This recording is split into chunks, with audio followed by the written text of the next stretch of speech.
the decision to decline criminal charges was straightforward, close quote. And with respect to the special counsel's investigation, quote, Mr. Biden turned in classified documents to the National Archives and the Department of Justice, consented to the search of multiple locations, including his homes, sat for a voluntary interview, and in other ways cooperated with the investigation, close quote.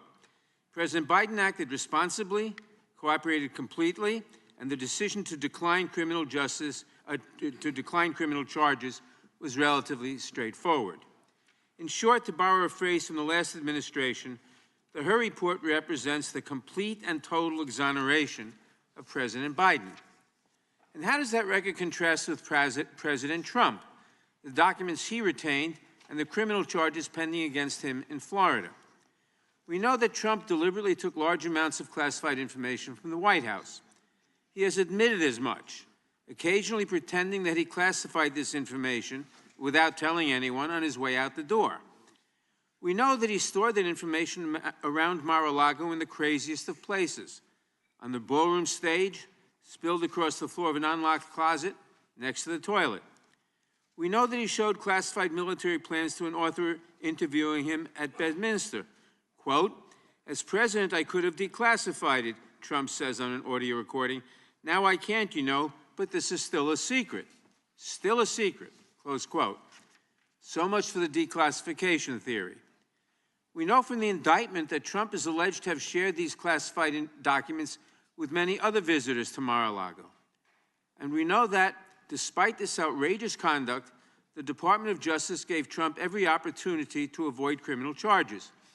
Again, in the special counsel's words, quote, after being given multiple chances to return classified documents and avoid prosecution, Mr. Trump allegedly did the opposite.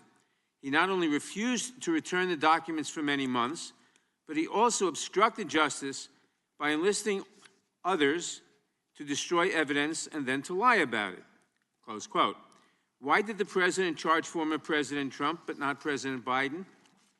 Not because of some vast conspiracy, not because the so-called deep state was out to get him, but because former President Trump was fundamentally incapable of taking advantage of even one of the many, many chances he was given to avoid those charges. Which brings me to the second distinction this report helps us draw between President Biden and Donald Trump. Simply put, President Biden had the mental acuity to navigate this situation. Donald Trump did not. Much has been made of the special counsel's gratuitous comments about the President Biden's age. But let's set the context. After returning every classified document, after opening his home to federal investigators, while simultaneously managing the first hours of the crisis in Israel, President Biden volunteered to sit through a 5-hour interview with the special counsel. I believe, as is his habit, that President Biden probably committed a verbal slip or two during the interview. And I'm not sure any of that matters, because when the interview was over, Mr. Hur completely exonerated President Biden. And then there is Donald Trump. What kind of man bungles not one, but dozens of opportunities to avoid criminal liability? What must that say about his mental state? Here, too, the record speaks for itself. One of the great memories of all time, James Webb. I don't remember the names. Don't remember the name. Viktor Orban. Did anyone ever hear of him? He's the leader of Turkey. By the way, they never report the crowd on January 6th. You know, Nikki Haley is in charge of security. 3 years later, how about that? Did you actually have a one-on-one with Comey then? Not much, not even that I remember. I like mosquitoes. We have languages coming into our country. We have nobody that even speaks those languages. They're truly foreign languages. Nobody speaks them. Saudi Arabia and Russia will repeat your... Oh. I have a really good memory. Your next wife was a woman by the name of Marla Maples. That's right. Do you recall what years you were married to Ms. Maples? It's called like Up Here, and it's called Memory, and it's called other things. So you don't remember saying you have one of the best memories? I don't remember that. And Putin, you know, has so little respect for Obama that he's starting to throw around the nuclear word. You've heard that, nuclear. We have to win in November, or we're not going to have Pennsylvania, They'll change the name. I talked to Putin a lot. Did you ask him that? I don't remember that. I saw that this morning. I don't remember asking him that question. I have a good memory and all that stuff, like a great memory. For 20 years, they were fighting ISIS. I defeated ISIS in 4 weeks. And we did with Obama. We won an election that everyone said couldn't be won. I'm not cognitively. And you know what? When I am, you're going to know it. You're going to be the first people. I know my people. You'll say, all right, Trump, you did a good job. Get the hell out of here. That's it.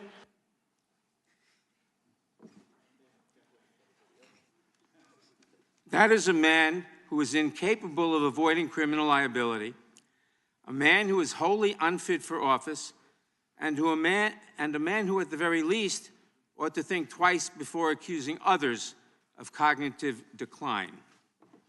Thank you for being here today, Mr. Hur. Thank you for illuminating a stark choice for this country in the months to come. I look forward to your testimony, and I yield back. Gentleman yields back. The chair now recognizes the chairman of the Oversight Committee, Mr. Comer, for an opening statement. Thank you. In August 2022, President Biden questioned in a 60 Minutes interview how anyone can be that irresponsible when asked about classified documents in the possession of former President Trump. But when President Biden said this, he knew that he had stashed classified materials in several unsecure locations for years, dating back to his time as vice president and even as a U.S. senator. President Biden, the White House, and his personal attorneys have not been honest with the American people about his willful retention of classified material and continue to hide information from Congress. President Biden's attorneys claim to have first discovered classified material at Penn Biden Center on November 2nd, 2022. However, President Biden and his lawyers kept it secret from the American people before the midterm elections. CBS News broke the story in January 2023, leaving Americans to wonder if the White House had any intention of ever disclosing that President Biden hoarded classified documents for years. One of my first actions after becoming chairman of the House Oversight Committee was to launch an investigation into President Biden's mishandling of classified documents. This investigation started before Special Counsel Hur was named, and what we found is alarming. Information obtained through multiple transcribed interviews conducted by the Oversight Committee contradict the White House's and President Biden's personal attorney's narrative about the discovery of classified documents at the Penn Biden Center. In fact, the real not November 2022, as the White House claimed. Additionally, the classified documents were not kept in a locked closet, as asserted by the White House. We've also learned that 5 White House employees and a Department of Defense employee were involved in the early stages of coordinating the organizing, moving, and removing of boxes that were later found to contain classified materials. There's no reasonable explanation as to why so many White House employees were concerned with retrieving boxes they believed only contained personal documents and materials. Why did President Biden keep these specific documents in unsecure locations for years? Many questions remain, but now the White House is obstructing Congress as we seek the truth for the American people. We've subpoenaed former White House counsel Dana Remus to appear for a deposition to provide information to our committee, but the White House is seeking to block her testimony. We've also subpoenaed the Department of Justice for audio recordings and transcript of President Biden's interview with Special Counsel Hur. These were due the morning of the State of the Union. Only this morning, a couple of hours before today's hearing, the Department of Justice finally provided the transcript of President Biden's interview with Special Counsel Hur. The timing is not coincidental. Although we've had little time to review the transcripts, from what we have seen, it is clear that the White House did not want Special Counsel Hur's final report to be released. The White House has refused to be transparent with the American people about the president's mishandling of classified documents. And worse, they have appeared to have lied about the timeline, about who handled the documents, and even about the contents of President Biden's interview with Special Counsel Hur.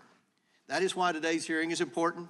Transparency is what we seek today, and we look forward to Special Counsel Hur's testimony. I yield back.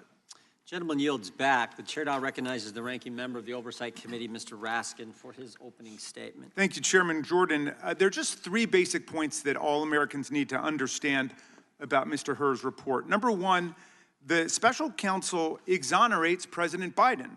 The very first line of the report says it all, quote, "We conclude that no criminal charges are warranted in this matter. We would reach the same conclusion even if Department of Justice policy did not foreclose criminal charges against a sitting president." Second, the report establishes that President Biden offered complete and unhesitating cooperation with the special counsel's investigation. The Justice Department and the National Archives were proactively notified of the classified documents, and they were turned over.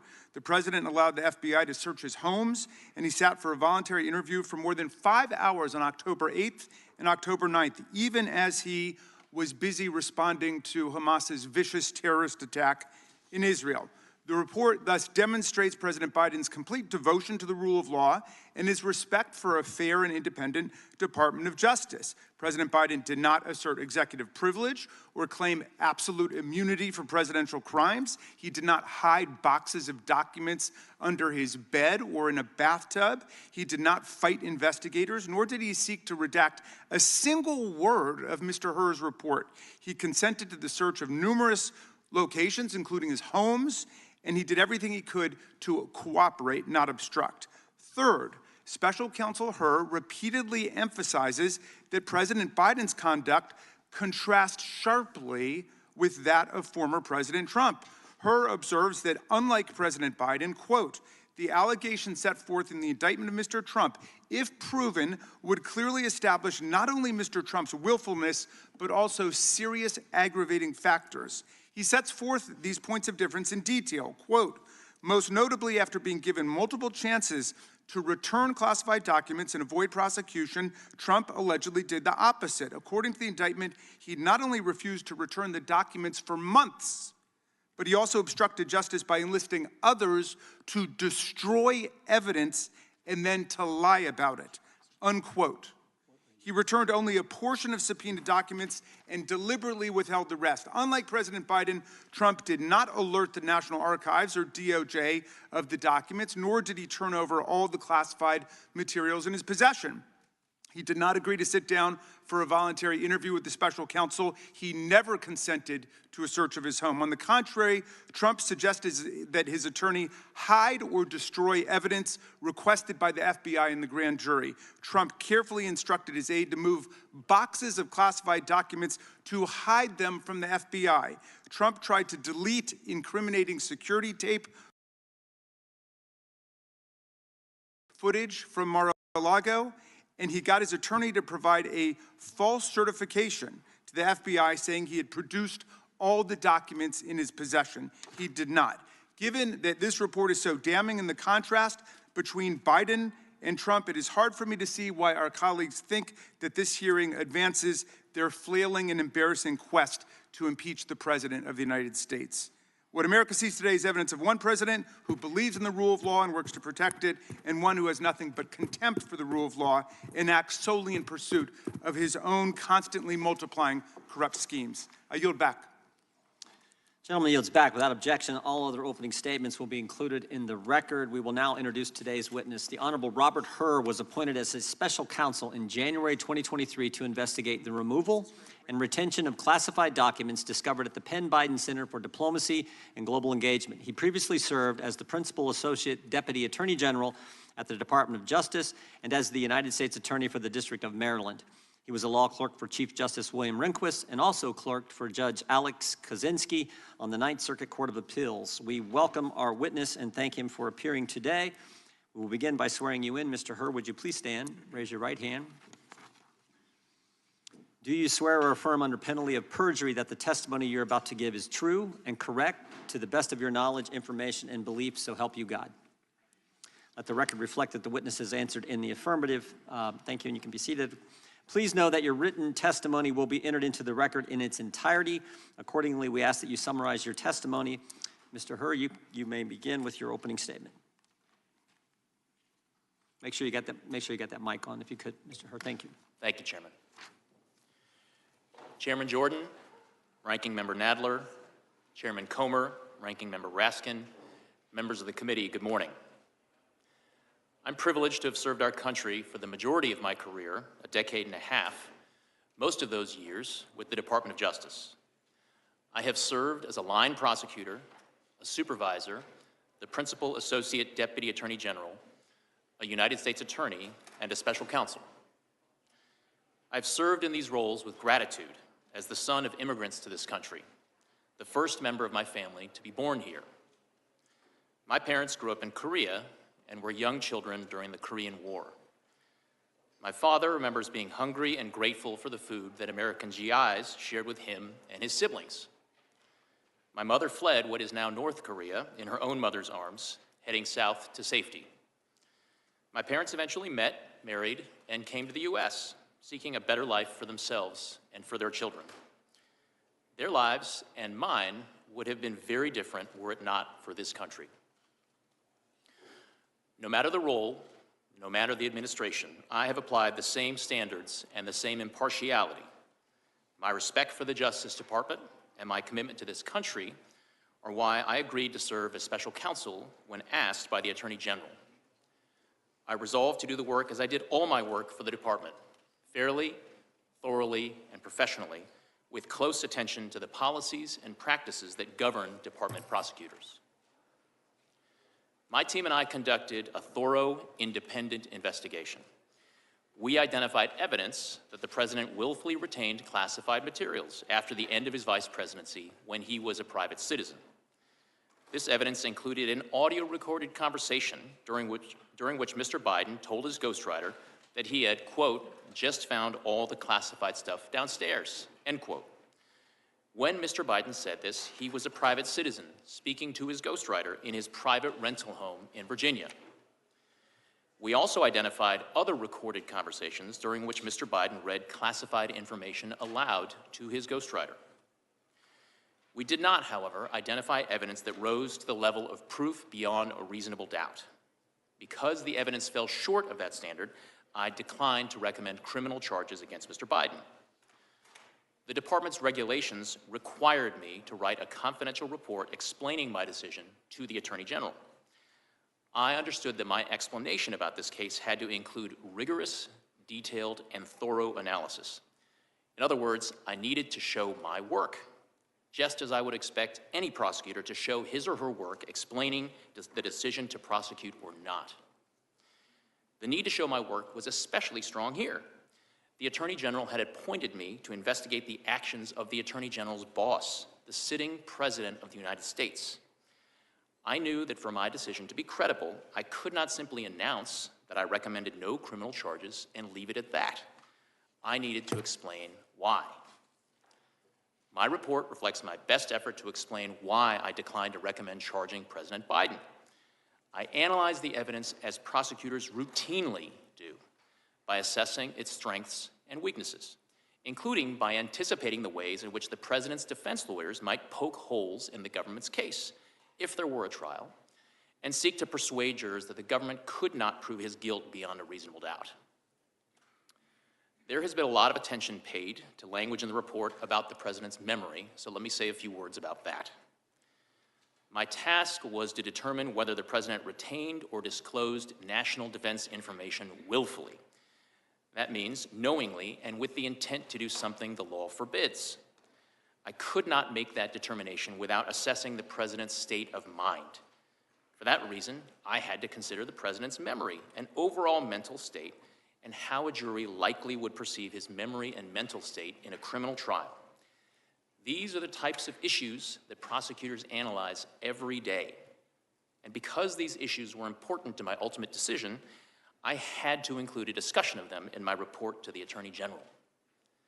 The evidence and the president himself put his memory squarely at issue. We interviewed the president and asked him about his recorded statement, quote, I just found all the classified stuff downstairs, end quote. He told us that he didn't remember saying that to his ghostwriter. He also said he didn't remember finding any classified material in his home after his vice presidency. And he didn't remember anything about how classified documents about Afghanistan made their way into his garage. My assessment in the report about the relevance of the president's memory was necessary and accurate and fair. Most importantly, what I wrote is what I believe the evidence shows and what I expect jurors would perceive and believe. I did not sanitize my explanation. Nor did I disparage the president unfairly. I explained to the Attorney General my decision and the reasons for it. That's what I was required to do. I took the same approach when I compared the evidence regarding President Biden to the department's allegations against former President Trump. There, too, I called it like I saw it. As a prosecutor, I had to consider relevant precedents and to explain why different facts justify different outcomes. That is what I did in my report. I'm confident the analysis set forth in chapters 11, 12, and 13 of my report provides a thorough evaluation and explanation of the evidence, and I encourage everyone to read it to inform their opinions of the report. Prosecutors rarely write public reports or testify about their investigations. That is the Justice Department's long-standing policy, and it protects important interests. My team and I prepared the report to the Attorney General with care, and the report stands as the primary source of information. My responses today will be limited to clarifying information for the committee. I will refrain from speculating or commenting on areas outside the scope of the investigation, nor will I discuss what investigative steps we did or did not take beyond what's in the report. In conclusion, I want to express my heartfelt thanks to the attorneys, agents, analysts, and professional staff who helped us do our work fairly, thoroughly, and independently. I am grateful and privileged to have served with them. I single out for particular thanks Deputy Special Counsel Mark Crickbaum, a former United States Attorney himself, who brought great wisdom, skill, and judgment to our task. Thank you. I welcome your questions. Thank you, Mr. Hur. The chair now recognizes the gentleman from North Dakota for 5 minutes. Thank you, Mr. Chairman. How could that possibly happen? How could anyone be that irresponsible? And I thought, what data was in there that could compromise sources, methods, and it's just totally irresponsible? As President Biden's statement about Donald Trump and the classified documents. Mr. Hur, classified documents were found at the Penn Biden Center? That's correct. They were found in President Biden's garage? In Wilmington, Delaware, yes. And in his basement den? Also in the same home, yes. And his main floor office? Correct. And his third floor den?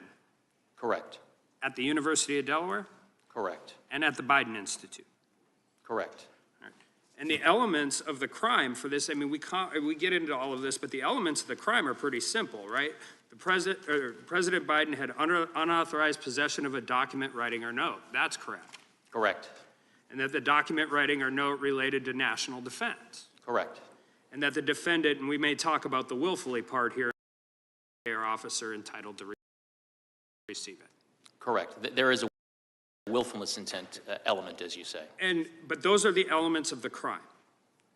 Including the intent element, yes. And there are at least two different quotes, right, where he told his ghostwriter, and this is in your report, in a matter of fact, and this is February 16, 2017, that he had just found all this classified stuff downstairs. He did make that statement that was captured on an audio recording. And on April 10th, 2017, Biden read aloud a classified passage related to a 2015 meeting in the Situation Room. That is in the report, yes. And these are national security documents. Afghanistan, I mean, has been mentioned, a whole bunch of those things, right? Correct. And at one point in time, his personal attorneys and the DOJ attorneys argued about notes, taking all of the different things and compared it to Reagan. I'm sorry, could you repeat that, Congressman? President Biden's attorneys, personal attorneys, talked about the notes and why they didn't actually account for the Presidential Records Act. But you found that argument in your report. It seems a little persuasive, but you eventually said no, the executive order trumps, right? We did set forth an analysis of the governing law and ultimately concluded that the executive order 13526 does apply and did govern former Vice President Biden at the time. So you have audio recording from his ghostwriter where the president acknowledges that the information he has is classified and he's sharing with his ghostwriter. We have an audio recording capturing a statement from saying to his ghostwriter in February of 2017, quote, "I just found all the classified stuff downstairs," end quote. And then again reciting passages from a meeting in the Situation Room. Yes. And those are in President Biden's own words. Correct. Right, so and the ghostwriter has no classified, he has no clearance, no classified clearance to anything, correct? That is our understanding, that Mr. Zwanitzer was not authorized to receive classified information. Okay, so the elements are possessed, documents, the documents related to national defense, and willfully retained those documents, and in this case, shared them with somebody who was not allowed to receive them? There are different subsections of 18 U.S.C. 793. One subsection relates to the willful retention, and another relates to disclosure of national defense information. Well, I mean, the willful retention, we've got the Penn Biden Center, the garage, the basement den, the main floor office, the third floor den, the University of Delaware, and the Biden Institute. We have a 50-year career of a person who has not been very great at dealing with classified documents throughout, even prior to his time as vice president, when he was in the U.S. Senate, right? We do address each set of those documents in the report, Congressman. So the difference, but I think this is really important because the difference is it appears just from reading the report, he has, and we heard all about exonerated and all of those different things. It appears from the report he met every actual element of the crime. So I want to talk about the department principles on federal prosecution, because that actually has nothing to do with the underlying elements, correct? It's whether or not you can prove this at trial.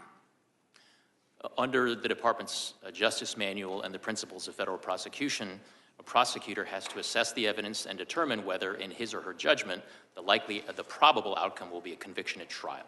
So whether or not you meet the elements of the crime, which I think it's clear that he does, the second part of this is this, and that's where it gets into the sympathetic, well-meaning elderly man with a poor memory. You could have just said we don't prosecute sitting presidents, but you did not. And you enter this, but that doesn't have anything to do with the actual elements of the crime. That has to do with getting a conviction at trial, correct? Well, Congressman, part and parcel of a prosecutor's judgment as to whether or not a conviction is the probable outcome of trial is assessing how the evidence identified during the investigation lines up with the elements and what proof can be offered to a jury during a trial. Sure, but his well-meaning elderly old man has nothing to do with the underlying elements of the crime. Well, it certainly has It's a something. presentation to the jury. It certainly has something. Back. Gentleman can respond. It certainly has something to do with the way that a jury is going to perceive and receive and consider and make conclusions based on evidence at trial, Congressman. Time of the gentleman has expired. The chair now recognizes the ranking member of the Judiciary Committee, Mr. Nadler. Thank you. Thank you, Mr. Chairman. Mr. Hur, in your written testimony, you say that you found some evidence that the president might have willfully retained classified materials at the end of his vice presidency, correct? Correct. But ultimately, you concluded that you could not prove that charge in a court of law. In your words, you, quote, did not identify evidence that rose to the level of proof beyond a reasonable doubt, close quote, correct? That was my judgment. You have been a prosecutor for a long time, Mr. Hur. Would you agree that there's no such thing as being a little bit charged for a crime? You're either charged or you're not, correct? Could you please repeat the question, Congressman? Would you agree that there's no such thing as being a little bit charged for a crime? You're either charged or you are not charged, correct? Yes, it is binary. Either one is not charged or charged. So just to be clear, because so many people have taken your words out of context, your ultimate conclusion was that President Biden could not be charged with a crime because even after your thorough investigation, you could not find sufficient evidence to charge him, correct? My conclusion was that based on my evaluation of the evidence as a prosecutor. Don't feel buzz, correct? I'm sorry, Congressman, I didn't hear your last question. I said based on your conclusion, your ultimate conclusion is that President Biden could not be charged with a crime because even after your thorough investigation, you could not find sufficient evidence to charge him. Correct or not correct? My ultimate conclusion was that criminal charges were not warranted. Correct. Now let's talk about why. I have limited time, so please, when I say correct or not correct, answer the question. Now let's talk about why, in sharp contrast to President Biden, President Trump faces 40 charges related to the unlawful retention of highly classified documents. That is, of course, apart from the additional 51 counts in cases alleging that he incited a rebellion and lied about his finances. You found that President Biden reported the possible classified documents in his possession to the FBI as soon as he learned of them, correct? There was a voluntary disclosure by the President's counsel to authorities relating to the discovery of classified documents at the Penn Biden. Let's contrast this with President Trump. Are you aware that the FBI only learned that Trump was in possession of classified material after the National Archives discovered them? Congressman, I am not intimately familiar with the facts relating to former President Trump. I'm prepared to comment on them to the extent that I address them in the report. You write in your report that President Biden, quote, would not have handed the government classified documents from his own home on a silver platter if he had willfully retained those documents for years, close quote. In other words, part of understanding President Biden's intent was that he quickly and voluntarily returned those documents to the government, correct? That was a factor in our analysis, yes. Thank you. By way of contrast, to the best of your knowledge, why did the Department of Justice seek a warrant to search Mar-a-Lago? Congressman, I am not familiar with those deliberations. That is a matter that I had no participation Well, in. I'll tell you, it was because they were concerned that Trump had lied about possession of those documents and might conceal or destroy them. Special Counsel Smith found that President Trump obstructed his investigation by suggesting that his attorney falsely represent to the FBI and grand jury that Trump did not have the documents called for by the grand jury subpoena. At any point in your investigation, did you have any reason to believe that President Biden lied to you? I do address in my report one response that the President gave to a question that we had posed to him that we deemed to be not credible. Was it clear he didn't lie? I'm sorry, Congressman. The report is clear that he didn't lie, or that he caused his staff to lie to you, and that he didn't cause his staff to lie to you. Your report is clear on that. You agree that causing someone to lie to the FBI is a classic example of obstruction of justice? It is an example of obstruction, yes. Thank you. Trump also obstructed the Smith investigation by directing one of his employees to move boxes of documents to conceal them from Trump's attorney, from the FBI, and from the grand jury. At any point in your investigation, did you find that President Biden directed his staff to conceal documents from you or anyone else?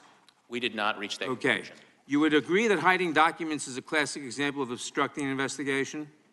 It is an example of obstruction. Thank you. Donald Trump instructed his staff to delete security footage so that the FBI and special counsel could not see how he had tried to move and hide documents. Do you agree that attempting to delete video footage in this manner is plainly an attempt to obstruct an investigation? Congressman, I don't want to characterize the evidence in the case against former But President. if that happened, would you agree that deleting video footage is plainly an attempt to obstruct an investigation? Congressman, it's the type of evidence that prosecutors would consider. To sum up, Donald Trump is charged with willfully retaining classified documents and conspiring to conceal those documents, and he's facing additional charges for lying to investigators. Isn't that correct? Those are allegations that are in a pending Matter of indictment public against record. former President Trump. And the reason why President Biden is not facing a single charge, Mr. Hur, is not because you went easy on him, but because after reviewing 7 million documents and interviewing nearly 150 witnesses, including the President himself, you could not prove that he had committed a crime. I yield back. Gentleman yields back. The gentleman from, Mr. McClintock, gentleman from California is recognized. Thank you, Mr.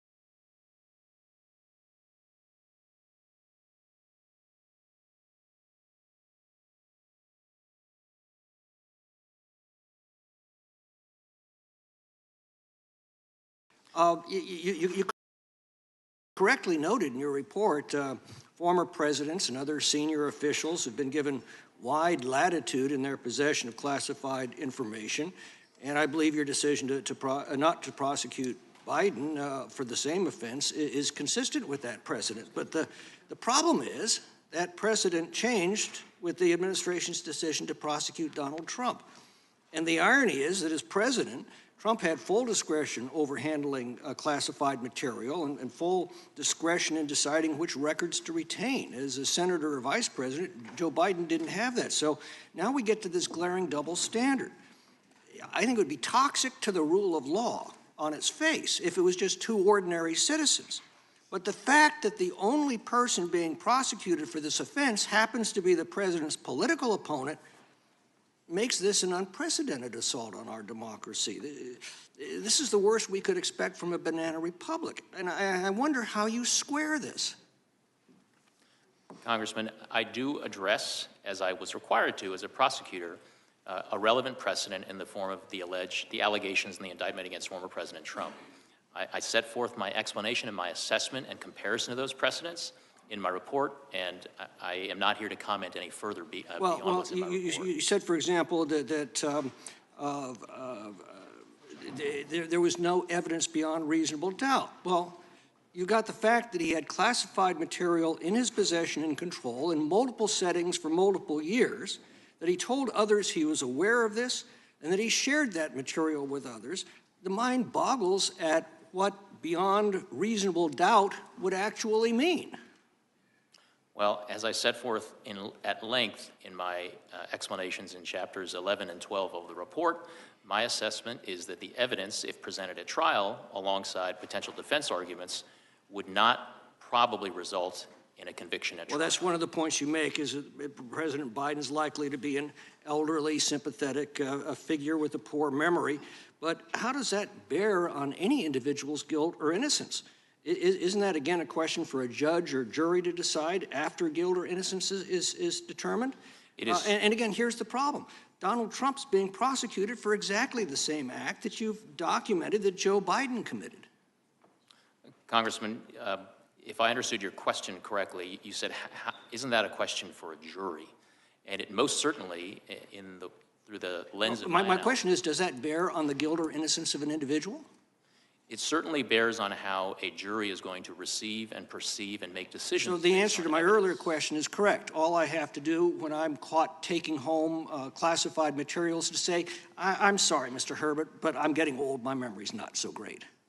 Yeah, Congressman, this is the doctrine that you've established in our laws now, and it's frightening. Congressman, my intent is certainly not to establish any sort of doctrine. I had a particular task. I have a particular set of evidence to consider and make a judgment with respect to one particular set of evidence, and that is what I did. Well, Mr. Hur, here's the fine point of the matter. The foundation of our justice system is equal justice under law. That's what gives the law its respect and its legitimacy. And without it, the law is simply force, devoid of any moral authority. Justice is depicted as blindfolded for this very reason. It doesn't matter who comes before her. All are treated equally. You destroy this foundation, and the rule of law becomes a sick mockery. It becomes a weapon to wield against political rivals and a tool of despotism. And I am desperately afraid that this decision of the Department of Justice is now crossed a very bright line. And I yield back. Gentleman yields back. Chairman, I ask for unanimous consent to introduce the State of the Union as a...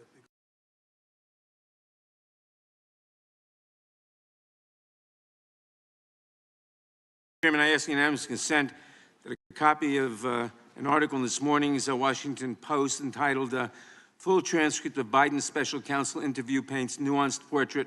The President doesn't come across as absent-minded as Hur has made him out to be. Without objection. Thank you. Chair now recognizes the gentlelady from California for 5 minutes. Thank you, Mr. Chairman, and thank you, Mr. Hur, for being here today. I found your report very interesting, and I learned some things about it. The law and the precedents. There are clear differences between the cases and precedents set by Presidents Reagan, Trump, and Biden. Now, it was widely known that President Reagan kept diaries from his presidency that included classified information.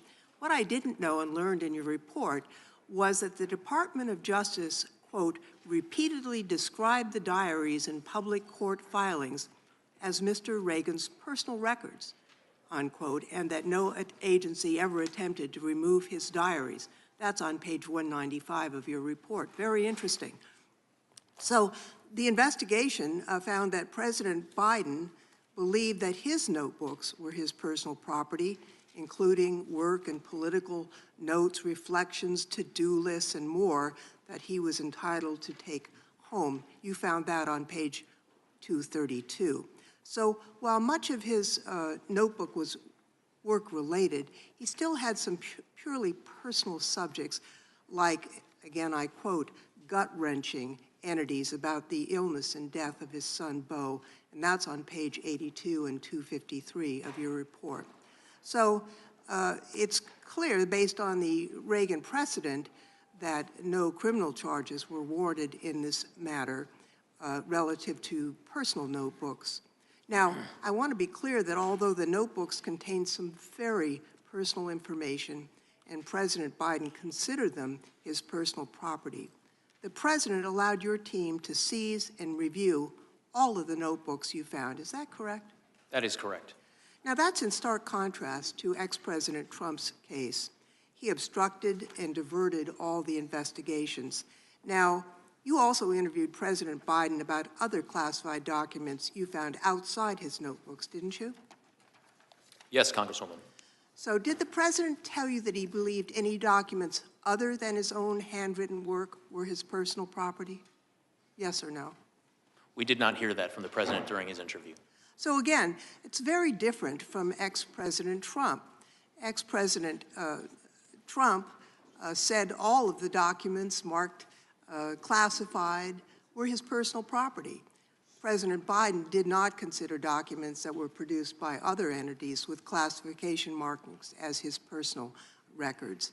Now, I think, since the majority has tried to assert that there is a disparity based on politics in the differences in the prosecution, it's worth quoting page 11 of the report, which says, and I quote, "Several material distinctions between Mr. Trump's case and Mr. Biden's case are clear.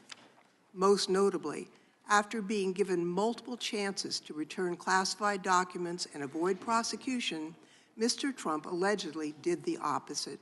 According to the indictment, he not only refused to return the documents for many months, but he also obstructed justice by enlisting others to destroy evidence and then to lie about it." That's on page 11. Quote, "In contrast, Mr. Biden turned in classified documents to the National Archives and the Department of Justice, consented to the search of multiple locations, including his homes, sat for a voluntary interview, and in other ways cooperated with the investigation." It's clear that these cases are not the same. And frankly, I was surprised to learn that some of the classified documents were actually personal diaries that many executive officials have taken home with them because it was in their own handwriting, it was what they produced. And based on the Department of Justice public statements during the Reagan administration, it is understandable that a person could believe that their personal diaries that they produced were not to be turned over, just as President Reagan did not turn them over. So I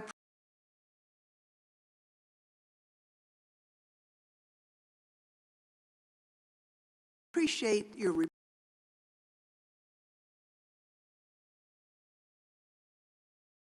a unanimous request to include in the record a September 11th letter from the Special Counsel to the President to Special Counsel Hur, and also a letter to Merrick Garland. Without objection. And with that, Mr. Chairman, I see my time has expired, and I yield back. Gentlelady yields back. The chair is recognized. Mr. Hur, why did he do it? Why did Joe Biden, in your words, willfully retain and disclose classified materials? I mean, he knew the law. Been in office like 50 years. 5 decades in the United States Senate, chairman of the Senate Foreign Relations Committee, 8 years as vice president. He got briefed every day as vice president. He's been in the Situation Room. In fact, you know he knew the rules because you said so on page 226. President Biden was deeply familiar with the measures taken to safeguard classified documents. And Joe Biden told us he knew the rules. Mr. Armstrong said this earlier. Joe Biden was deeply familiar with it. You're exactly right, because he told us when Jack Smith goes after President Trump, Joe Biden says, how could this happen? What data was in those documents that could compromise sources and methods? It's irresponsible. So Joe Biden knew the rules. You know he knew the rules. And Joe Biden told us he knew the rules. So, Mr. Hur, why did he break them? Congressman, the conclusion as to exactly why the president did what he did is not one that we explicitly address in the report. The report explains my decision to the Attorney General that no criminal charges were warranted in this matter. I think you did tell us. I think you told us, Mr. Hur. Page 231, you said this. President Biden had strong motivations. That's a key word. We're getting to motive now. President Biden had strong motivations to ignore the proper procedures for safeguarding the classified information in his notebooks. Why did he have strong motivations? Because, next word, because he decided months before leaving office to write a book. To write a book, that was his motive. He knew the rules, he broke them because he was writing a book. And you further say, and he began meeting with the ghostwriter while he was still vice president.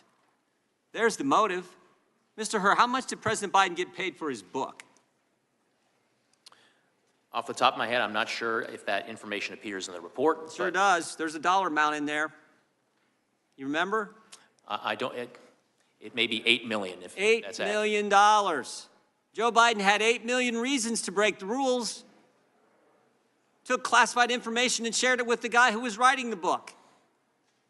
That's why he did. He knew the rules, but he broke them for $8 million in a book advance. But you know what? It wasn't just the money. Joe Biden, here's this page 231, very next page. Joe Biden, in your report, Joe Biden viewed his notebooks as an irreplaceable, contemporaneous record of the most important moments of his vice presidency. He'd written this all down for the book, for the $8 million. And the next thing you say in your report is, quote, such a record would buttress his legacy as a world leader. You know what this is? It wasn't just the money. It wasn't just $8 million. It was also his ego. Pride and money is why he knowingly violated the rules. The oldest motives in the book, pride and money. You agree with that, Mr. Hur? You wrote it in your report. That language, and it does appear in the report, and we did identify evidence supporting those assessments. You also had another interesting statement in your report. You said Joe Biden, I want to make sure I get this right, viewed himself as a man of presidential timber. Remember that statement, Mr. Hur? I believe that does appear in the report, at least in the executive summary. I think this is interesting, because here's the scary part. Page 200. I said this earlier in my opening statement. Page 200, Joe Biden, this is a quote, Joe Biden risked serious damage to America's national security when he shared information with his ghostwriter. Shared it with his ghostwriter, the guy who was helping Joe Biden get $8 million. And oh, by the way, Mr. Hur, what did that ghostwriter do with the information Joe Biden shared with him on his laptop? What did he do after you were named special counsel? Chairman, if you're referring to the audio recordings that Mr. Zwanitzer created of his conversations with exactly Mr. Biden, what I'm referring to. Recycle bin on his computer. Tried to destroy the evidence, didn't he? Correct. The very guy who was helping Joe Biden get the $8 million Joe Biden had used, the motive for Joe Biden to disclose classified information, to retain classified information, which he definitely knew was against the law. When you get named special counsel, what's that guy do? He destroys the evidence. That's the key takeaway in my mind. That's the key takeaway. I yield back. Is it Mr. Raskin? Gentleman from Maryland for 5 minutes. Thank you, Mr. Chairman. Mr. Hur, your report starts with the line, we conclude that no criminal charges are warranted in this matter. Have you had any reason to change your opinion about that? No, no, Ranking Member. You highlight the independence and support you got from the Attorney General and DOJ. Have you changed your mind about that? I have not. The report describes President Biden's cooperation in your requests. He allowed his homes to be searched. He answered questions for hours in the midst of a global crisis. Have you had any reason to change your mind about that? No, Ranking Member. All right. You also repeatedly contrast Biden's cooperation with the conduct of Donald Trump. You say, quote, most notably, after being given multiple chances to return classified documents and avoid prosecution, Mr. Trump allegedly did the opposite. According to the indictment, he not only refused to return the documents for many months, but he also obstructed justice by enlisting others to destroy evidence and then to lie about it. Have you any reason to change your judgment about the differences between President Biden's cooperation and the former president's non-cooperation? No, I continue to stand by those words in my report. With such a striking contrast, our colleagues have switched over from being impeachment investigators for constitutional high crimes and misdemeanors, which is how this whole thing started, to being amateur memory specialists, giving us their drive-by diagnoses of the President of the United States, whose soaring oratory, powerful historical analysis, and devastating extemporaneous repartee with even the most skilled ninja hecklers of the Freedom Caucus were on full display at the State of the Union address last week for the whole country to see. The desperate quest to invent an issue is a distraction from the 91 federal and state federal charges that Donald Trump faces now, his staggering civil court losses in New York now totaling more than $500 million, and his full-blown embrace and romance with authoritarian dictators and communist tyrants all over the world, from Viktor Orban in Hungary to Vladimir Putin in Russia, the former head of the KGB, to the communist dictator of North Korea. It's not, my friends, this is a memory test. But it's not a memory test for President Biden. It's a memory test for all of America. Do we remember fascism? Do we remember Nazism? Do we remember communism and totalitarianism? Have we completely forgotten the sacrifices of our parents and grandparents and prior generations? While we play pin the tail on the donkey in this wild goose chase, all of these silly games, Donald Trump entertains authoritarian hustler Viktor Orban at Mar-a-Lago for the weekend, and Orban comes out to declare that if we indeed sleepwalk into another Trump presidency, Trump will, quote, not give a single penny to Ukraine. That's what all of this is about. It's about trying to pull the wool over the eyes of America, because the tyrants and dictators of the world are on the march today. So who wins with this ludicrous, embarrassing spectacle? Orban wins, Putin wins, Xi wins, the tyrants of the world win. They have one more reason to celebrate Donald Trump and his cult followers, who've completely lost their way. They're looking for high crimes and misdemeanors. Now they appoint themselves amateur memory specialists, and that's what they pounce on the President of the United States about. America faces a choice between democracy and tyranny.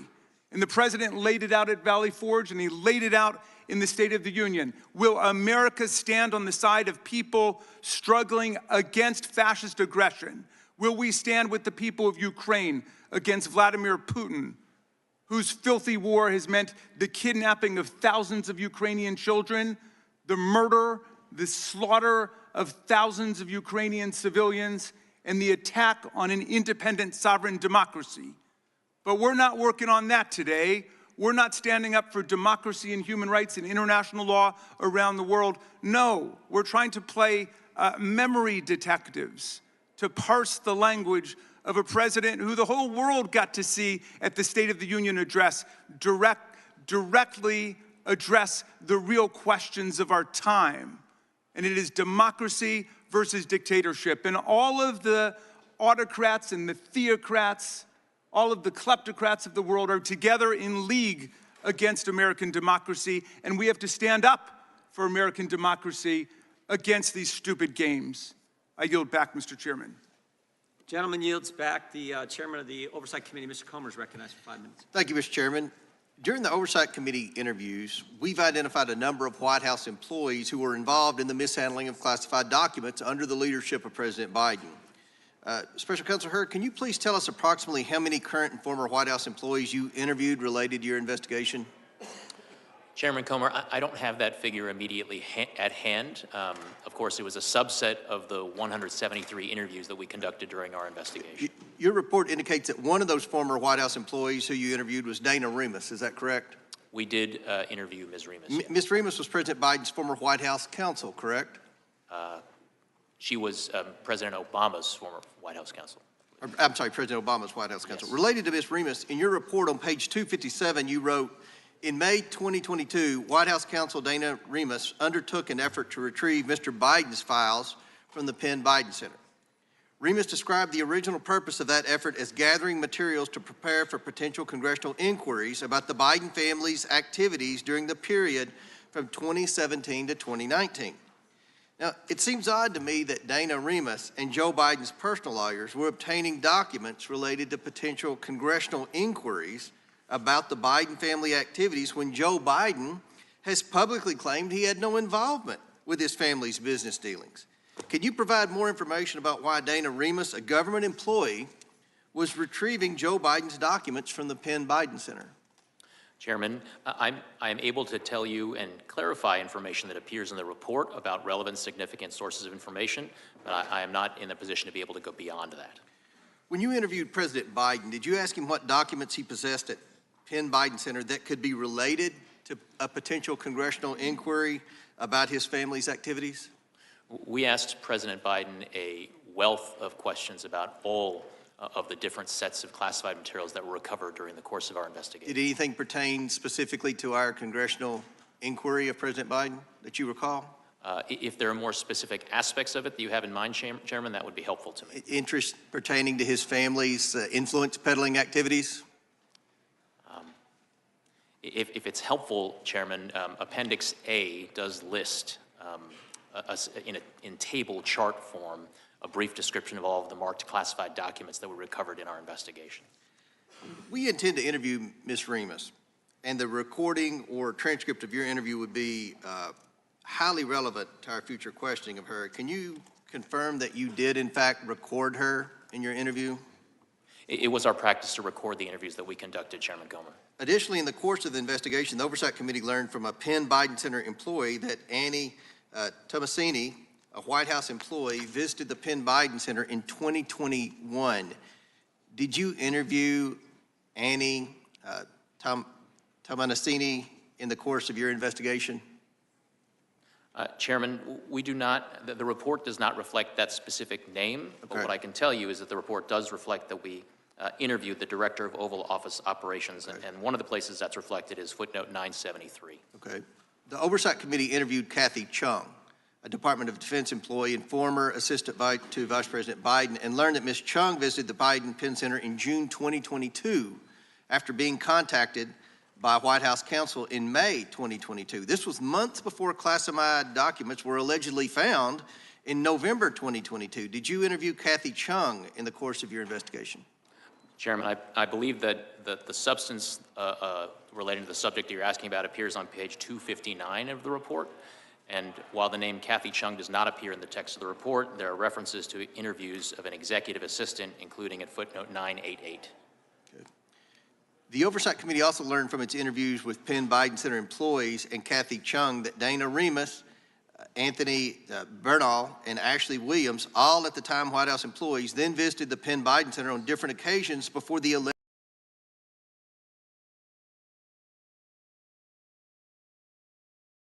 discovery of classified material.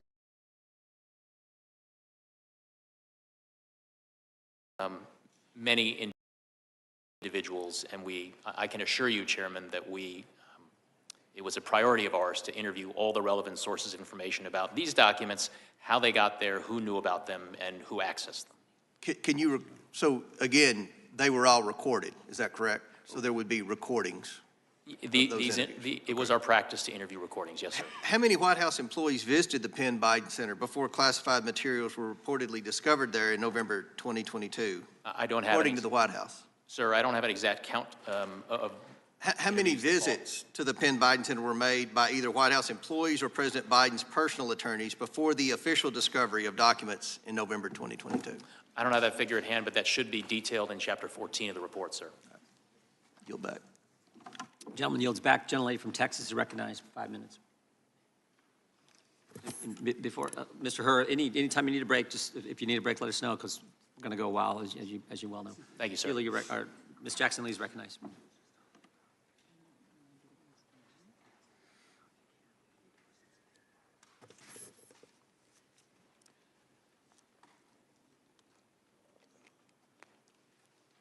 Mr. Hur, good morning. Good morning. The Republicans here asked for a lot of transcripts, but Chair Jordan has yet to release 90-plus transcripts from our interviews with those, if they are to be released to the American people, is the question. My question to you, is you decided, based on the facts, not to prosecute or indict or bring forward charges against the President of the United States, the sitting President, Joseph Biden. Is that correct? That was my judgment. This investigation was independent and thorough. Is that correct? Yes. We have heard from our Republican colleagues who are grasping at straws allegations that President Biden was treated lightly in this investigation. But just a plain reading of this report completely refutes that argument. There was no two-tiered system of justice. There was only a lack of evidence against President Biden. Mr. Hur, your office and the FBI undertook an extensive investigation into Mr. Biden's handling of classified information and of the classified documents the FBI seized, correct? Correct. In your investigation, you conducted 173 interviews of 147 witnesses, correct? That is correct. And President Biden himself was one of those witnesses, correct? Correct. For at least 5 hours or more. Correct. And President Biden engaged in this interview voluntarily. Correct. And the interview with President Biden lasted more than 5 hours. I've said that. That's correct? Correct. And the interview, and it occurred the day, which all should know, after the horrific attack, October 7th, 2023, Hamas attack in Israel, according to a letter from the White House counsel. Is that correct? The interview spans 2 days, October 8th and October 9th. With the president having to be in and out to deal with an international crisis, and after the interview, he provided handwritten answers to additional questions, correct? Congresswoman, I don't recall the president being in and out during our interview to handle the internet. Let me go on. And President Biden allowed investigators to search his private houses. Is that correct? He did consent to the search of his residence. And your investigation collected 7 million documents for review in your investigation. Is that correct? Correct.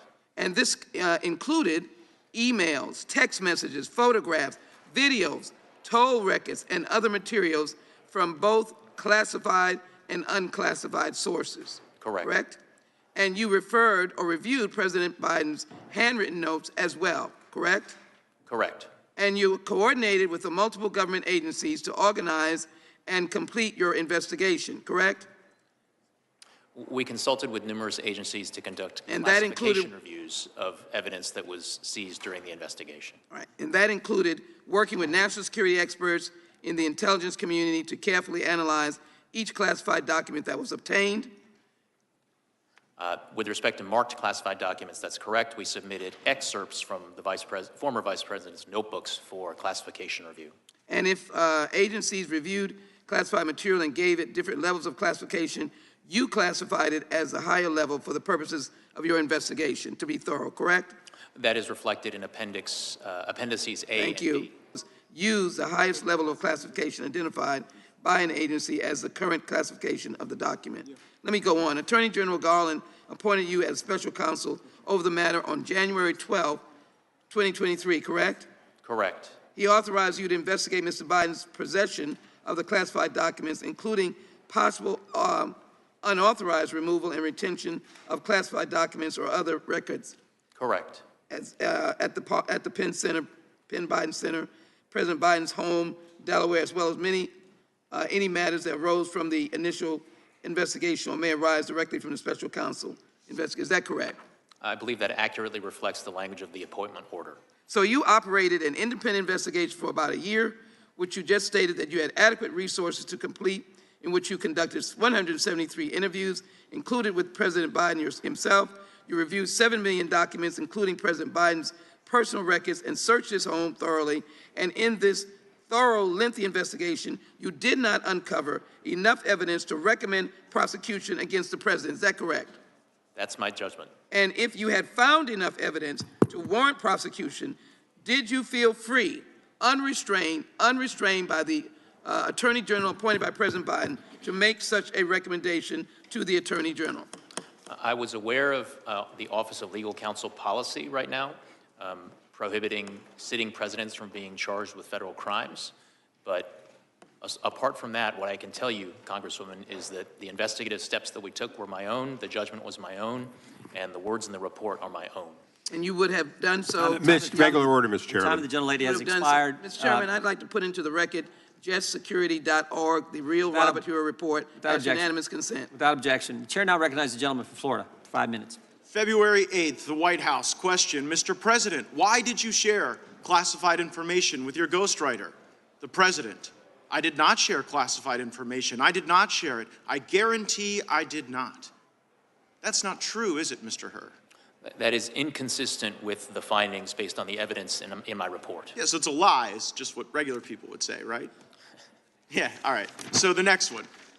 And all the stuff that was in my home was in filing cabinets that were either locked or able to be locked. That wasn't true either, was it? That was inconsistent with the findings of our investigation. Another lie, people might say, right? Because what you put in your report was among the places Mr. Biden's lawyers found classified documents in the garage was a damaged open box. So here's what I'm understanding, right? As Mr. Armstrong laid out, you find in your report that the elements of a federal criminal violation are met, but then you apply this senile cooperator theory, that because Joe Biden cooperated and the elevator doesn't go to the top floor, you don't think you get a conviction. And I actually think you get to the right answer in that. I don't think Biden should have been charged, don't think Trump should have been charged. But under the senile cooperator theory, isn't it frustrating that Biden continues to go out and lie about the basic facts of the report that lay out a federal criminal violation? Congressman, I need to disagree with at least one thing that you said, which is that I found that all of the elements were met. One of the elements of the relevant mishandling statute is the intent element, and what my report reflects is my judgment that based on the evidence, I would not be able to prove beyond a reasonable doubt to a jury that that intent element had been met. Right, but the reason you have that doubt is the senile cooperator theory. The fact that Joe Biden is so inept in responding that you can't prove the intent, which again, I don't quibble with that conclusion, but it's frustrating to be like, oh, well, this guy's not getting treated the same way as Trump because the elevator's not going to the top floor, so we can't prove intent. While at the same time, Biden goes out there at the White House and says, well, you know, he just blatantly lies. And what I'm trying to figure out is whether or not Biden's lying because he's still so senile, he hasn't read your report, or whether it's a little craftier and a little more devious and perhaps a little more intentional than we might otherwise think. So I also want to go to this Biden Penn Center. Like, did it give concern to you that the Biden Penn Center, where all this classified stuff was being mishandled, was being floated by foreign governments? Congressman, we were concerned with getting to the bottom of all of the classified documents that were recovered during the course of our... Yeah, but what bothers me is that the money that was paying for the place where the documents were being inappropriately held, it was the Chinese and it was other foreign countries. Did that play into your analysis? Did you look into the $1 billion in foreign funding sources at the Biden Center at UPenn, for example? Congressman, we conducted a thorough, impartial, and fair investigation, and we were very, very concerned with getting to the bottom of all the relevant questions relating to the recovered documents. Did you look into the fact that the Chinese were floating the place where this guy was keeping the documents unsecure? Yes or no? Congressman, to the extent that we identified evidence that was relevant and significant to our investigation, we put it in our report. Okay, well, it seemed relevant to me, maybe not to you. Another thing that seemed relevant to me is this ghostwriter, right? So the ghostwriter purposefully deletes this evidence that seems to be show culpability of Biden's crimes, and you don't charge him. Why did you not charge the ghostwriter with obstructing justice and deleting evidence? Well, for a number of reasons that are laid out in the report. But in brief, Congressman, yes, when we interviewed the ghostwriter, he did tell us, and I'm trying to get the exact language, that one of the things on his mind, one of the things he was aware of, was that I had been appointed special counsel and was conducting an investigation. Right, so he didn't, just so everybody knows, the ghostwriter didn't delete the recordings just as a matter of happenstance. Ghostwriter has recordings of Biden making admissions of crimes. He then learns that you've been appointed. He then deletes the information that is the evidence, and you don't charge him.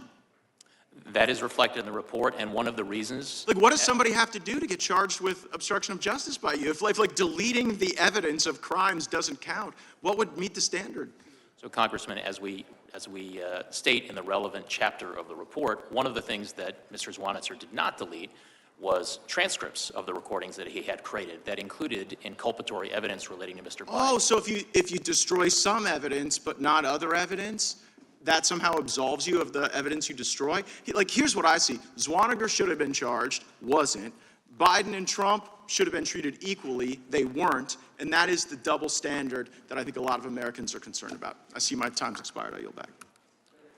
Gentleman yields back. The gentleman from Tennessee is recognized for 5 minutes. Thank you, Mr. Chairman. Mr. Hur, thank you for being here.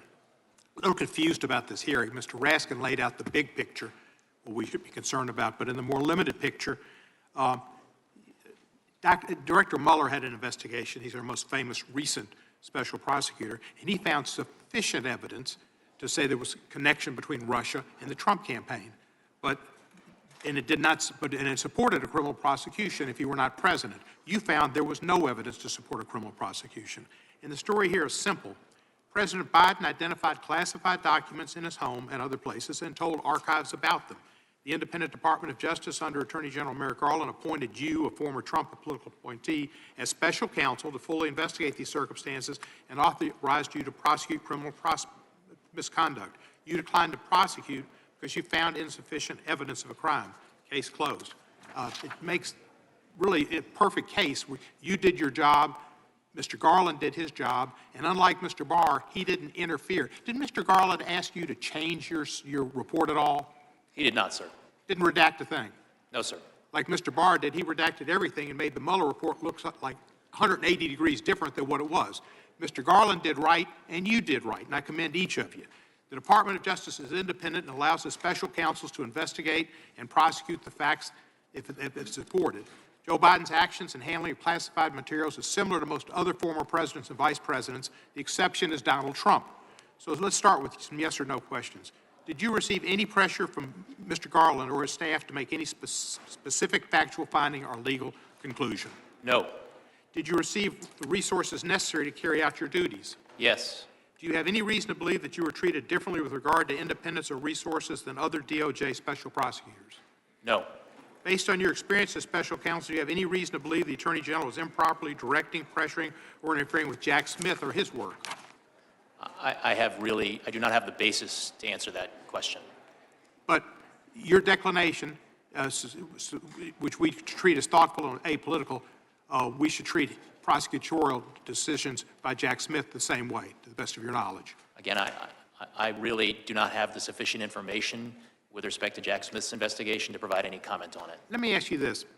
If President Biden, in his testimony to you, knew the exact date, January 20, whatever it was, 2009, when he became vice president, and the day when he left being vice president, January the 20th, I guess the first would have been January 20th again, 2009, and then January 20 in 2017. If he knew those dates exactly right, and if he knew the exact date and the instant that Beau Biden died, would that have changed your decision to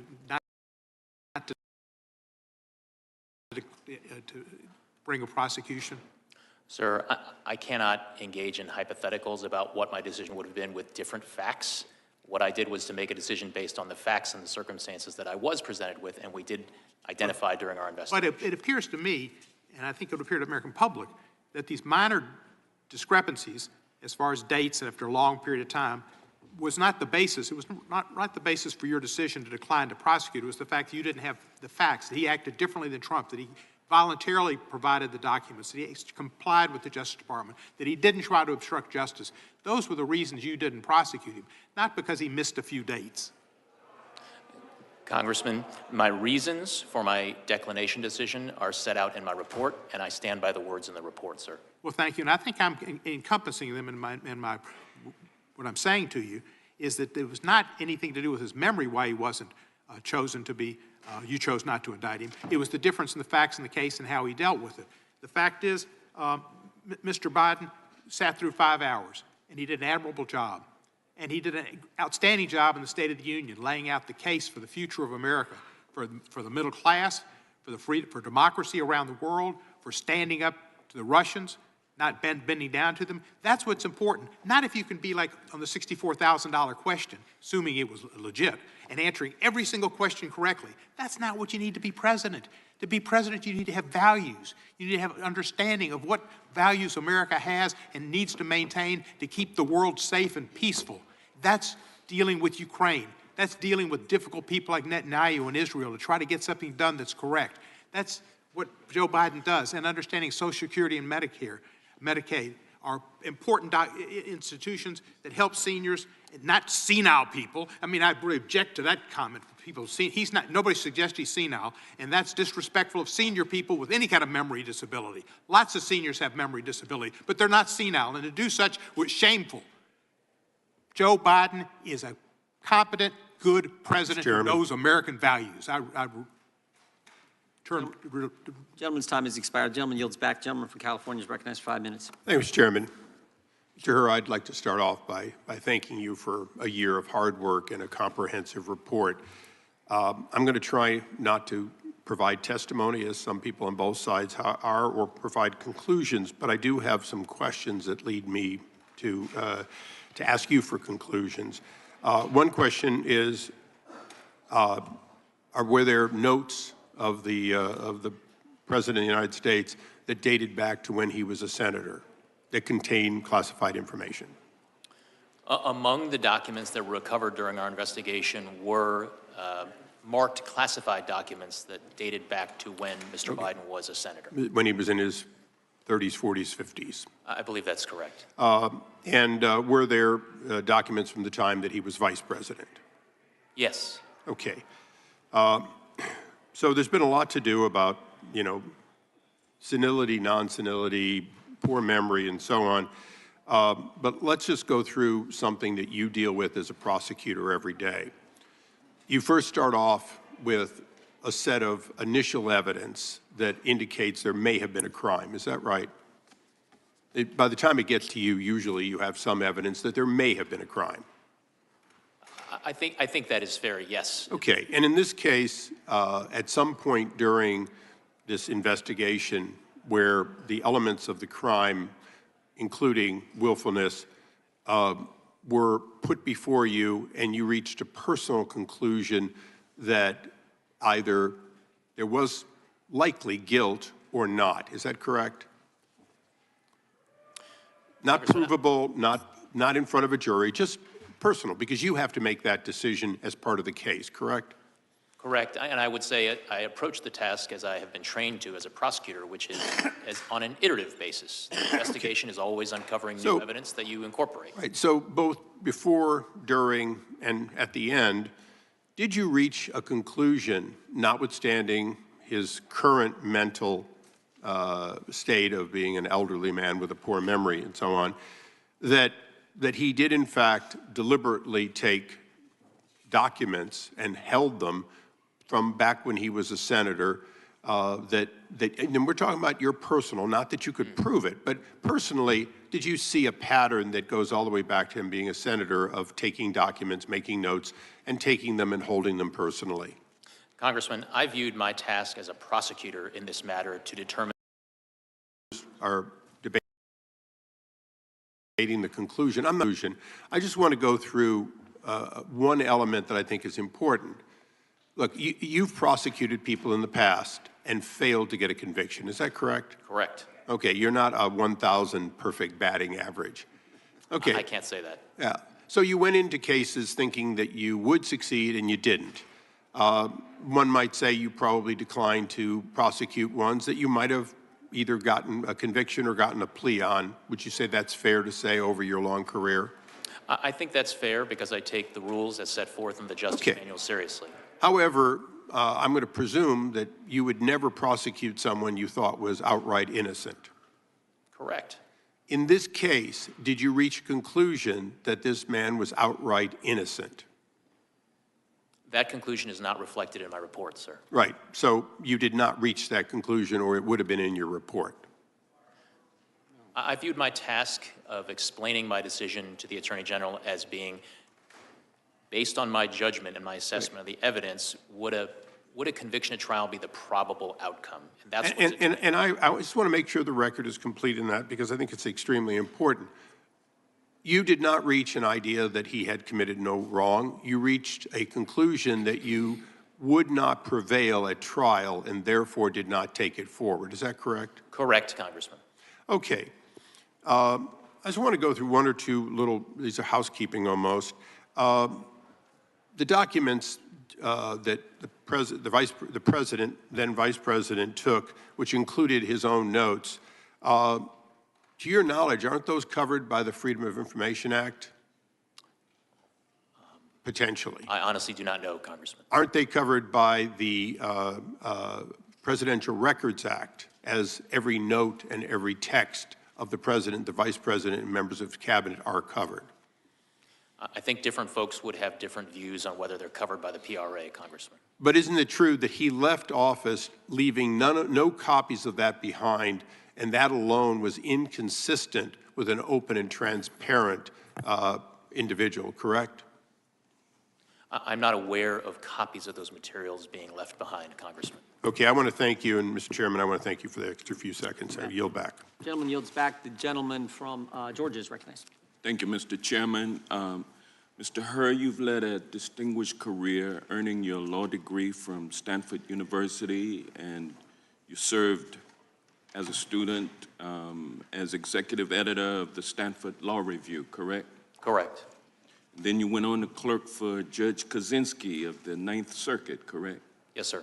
After that, you ascended to a clerkship with then Chief Justice William Rehnquist on the United States Supreme Court, correct? Correct. And then you later joined the Daddy Bush Department of Justice as a special assistant to known Federalist Society member and now FBI Director Christopher Wray. Isn't that correct?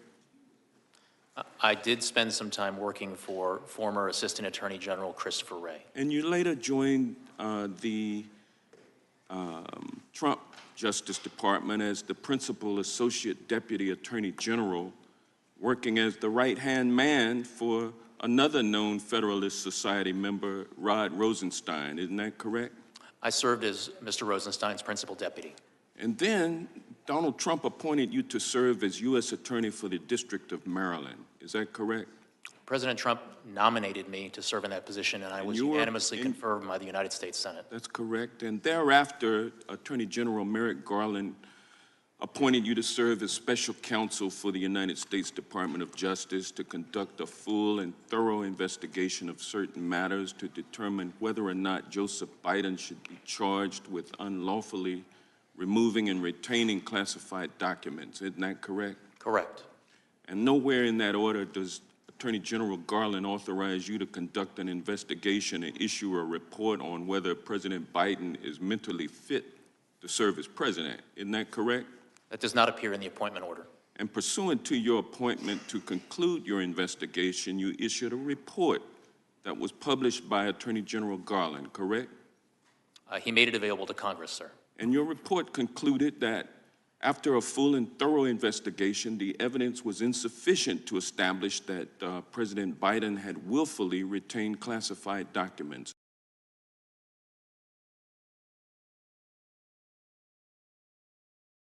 Isn't that correct? My judgment was that based on the state of the evidence, a conviction at trial was not the probable outcome. And you determined that there was no evidence of willful retention because each time classified documents were discovered to be in the president's possession, the White House notified the National Archives right away. The Biden legal team and the White House fully cooperated with the National Archives during the investigation. Once the DOJ opened the investigation, President Biden and his personal counsel fully cooperated.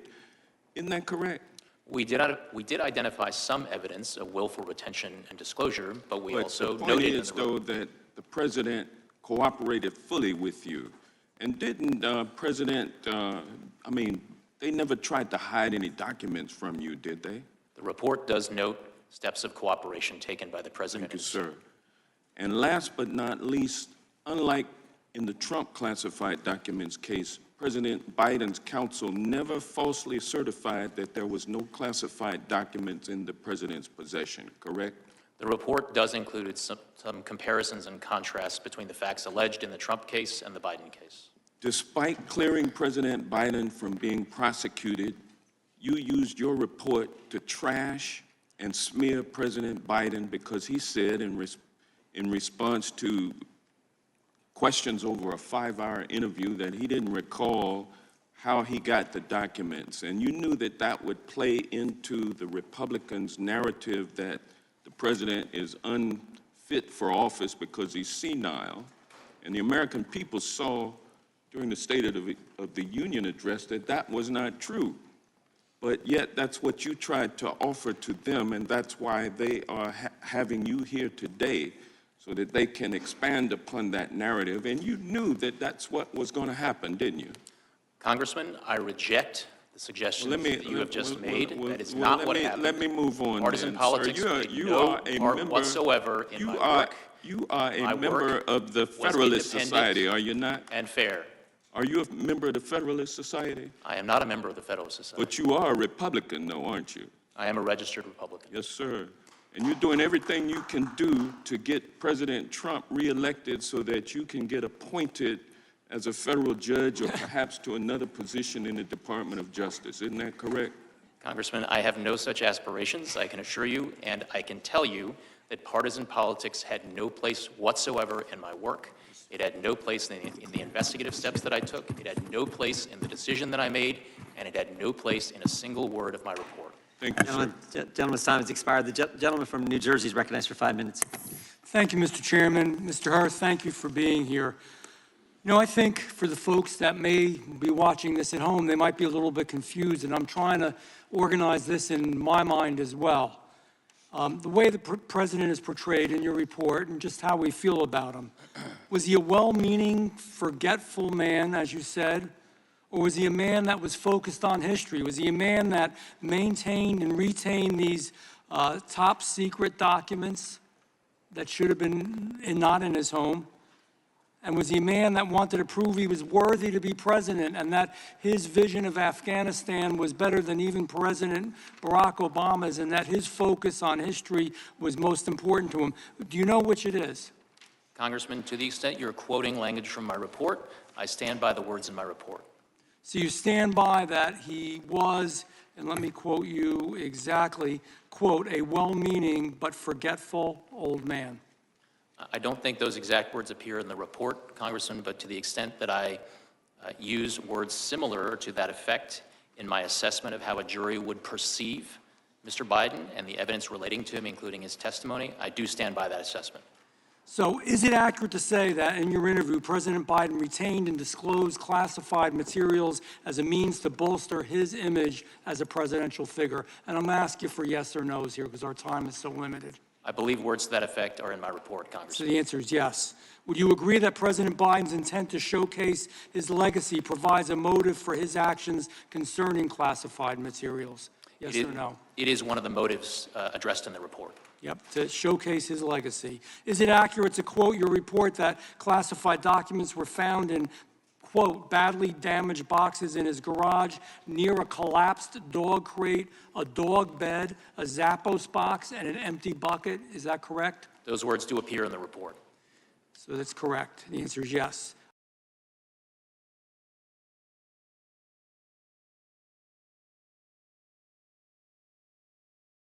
Is established to have willfully, purposefully retained classified documents in order to highlight his political stature and show his stature as a presidential figure. We have a former vice president who stored classified documents in very unsecured places. We have a former vice president who will not suffer any consequences for all of these actions, all because we say, well, he's a well-meaning, forgetful old man.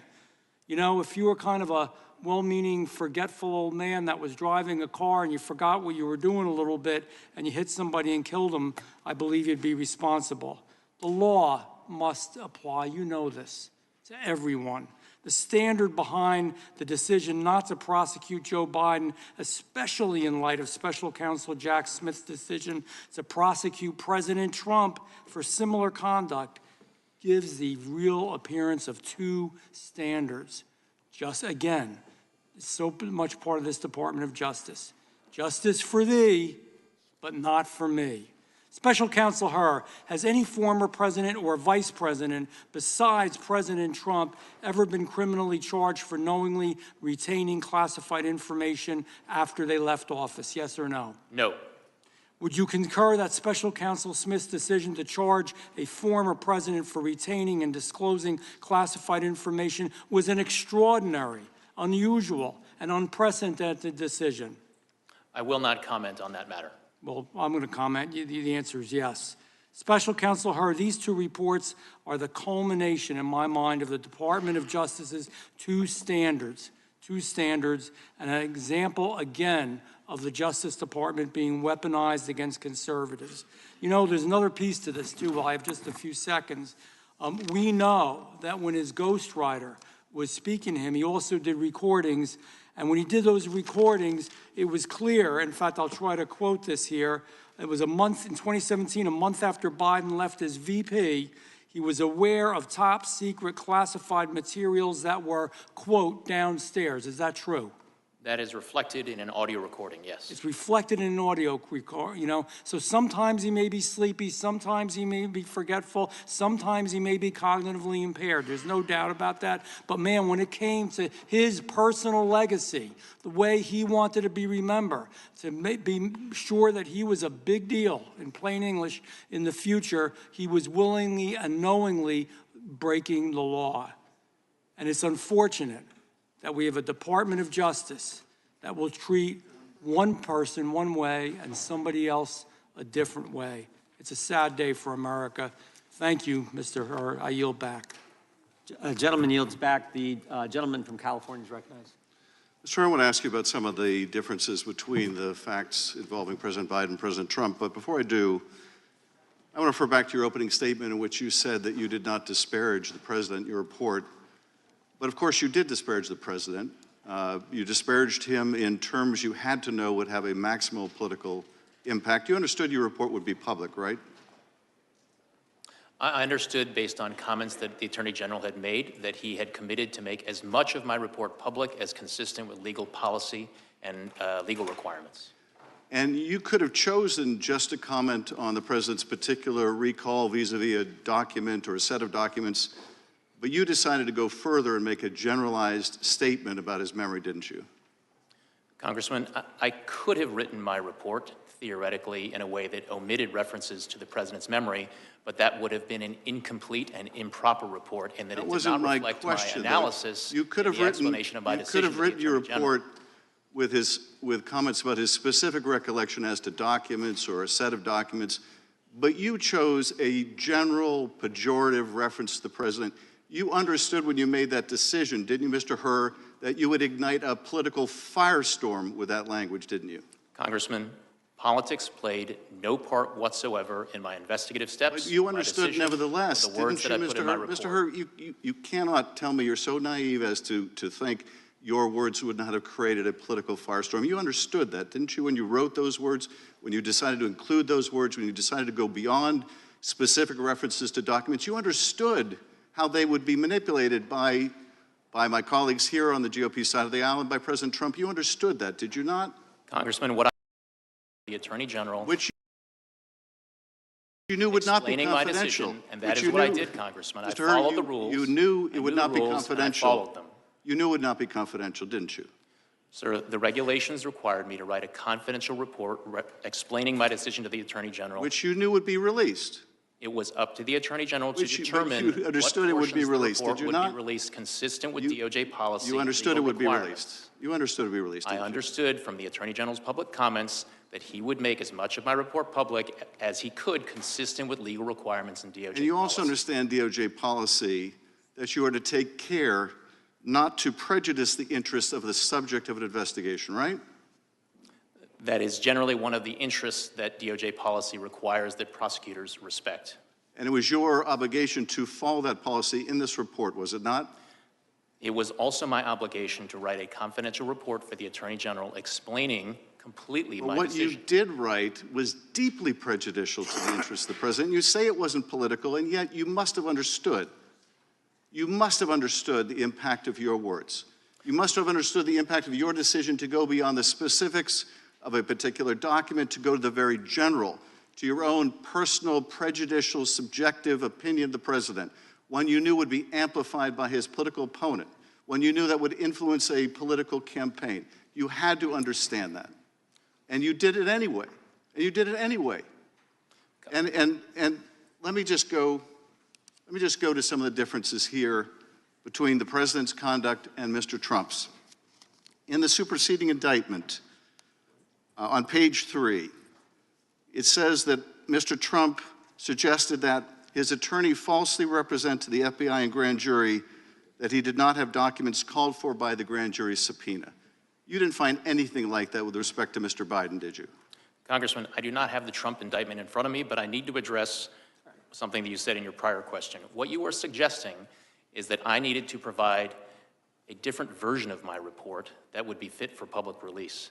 That is nowhere in the rules. I was to prepare a confidential report that was comprehensive and thorough of an explanation. What is in the rules, Mr. Hur, what is in the rules is you don't gratuitously do things to prejudice the subject of an investigation when you're declining to prosecute. You don't gratuitously add language that you know will be useful in a political campaign. You were not born yesterday. You understood exactly what you were doing. It was a choice. You certainly didn't have to include that language. You could have said vis-a-vis the documents that were found at the university, the president did not recall. There is nothing more common. You know this, I know this. There is nothing more common with a witness of any age when asked about events that are years old to say, I do not recall. Indeed, they're instructed by their attorney to do that if they have any question about it. You understood that. You made a choice. That was a political choice. It was the wrong choice. Mr. Chairman, I yield back. Gentleman yields back. The gentleman from Arizona.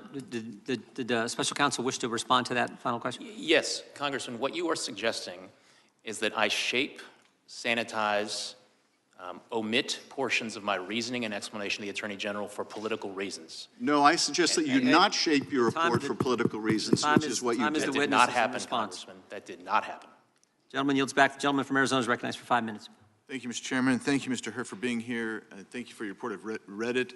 And I think where you and I might have disagreements, there may be matters of opinion and not necessarily the facts as you reported them. So I want to go over the elements of the offense that seem to have at least struck my craw is the where you put in here twice that the jury would not likely to find intentionality on the part of disclosure in particular. So I want to talk about that for a second. So if it's not willful, we might say an accident, something negligent, careless, that would not necessarily rise to willful or intentional or purposeful, right? Those are different standards of intent under the law. Yes, sir. Yeah. So when President Biden misplaced 30 briefing documents in 2010 that had classified material, and they're not sure even if they ever got them all back, or when he was in the Hamptons at a party and he lost what they were calling code words, which is high security information, that wasn't necessarily willful. There was no indication that he purposefully did that. Accidental, negligent, willful, right? In the report, there were certain categories of documents where when we looked into them and investigated how they got to where they ended up or how they ended up being misplaced, we did not identify evidence of willfulness. Yeah, and so if something's willful, you wouldn't say it's ignorant, it's not incompetent, it's not accidental. We'd say something like it's willful, it's intentional, it's purposeful. It indicates really a choice, that you have made a deliberate, conscious decision to act in a certain way. Is that fair? That is fair, Congressman, and as I explained in the report, the standard, the willfulness standard basically can be boiled down to the following things: that you know that what you are doing is against the law when you do it. Correct. So let's take a look at it. And this has been brought up before in February of 2017. He's having the discussion with the ghostwriter. He says, he's at the Virginia house at this point. He says, I just found all the classified stuff downstairs, right? So he knows he's got classified stuff, right? 2 months later, in April, he's at a different location, is my understanding. I think he's now up in Delaware. And as you look at let's look at 105, 106 here. He says, Biden reads from a different notebook entry. He reads aloud from notes summarizing a range of issues. We're talking about U.S. military views expressed there by the intelligence community, the DNI, CIA director. And while he's reading those notes, he says, I can't read my own writing. Do you have any idea what the heck I'm saying here? He asked the ghostwriter. The ghostwriter says, well, something, blah, blah, blah. And Biden says this, some of this may be classified, so be careful. Some of this may be classified, so be careful. Now, my immediate response was, okay, so he knows he's got classified docs. He's looking at this, he can't read it. He's giving this to somebody he knows has no security clearance. So he says, hey, read this, but be careful, it might be classified. The next thing, and the guy says, okay. Next thing he says, well, I don't know if it's classified or not. I'm suggesting to you, and this is where you and I have a difference of opinion.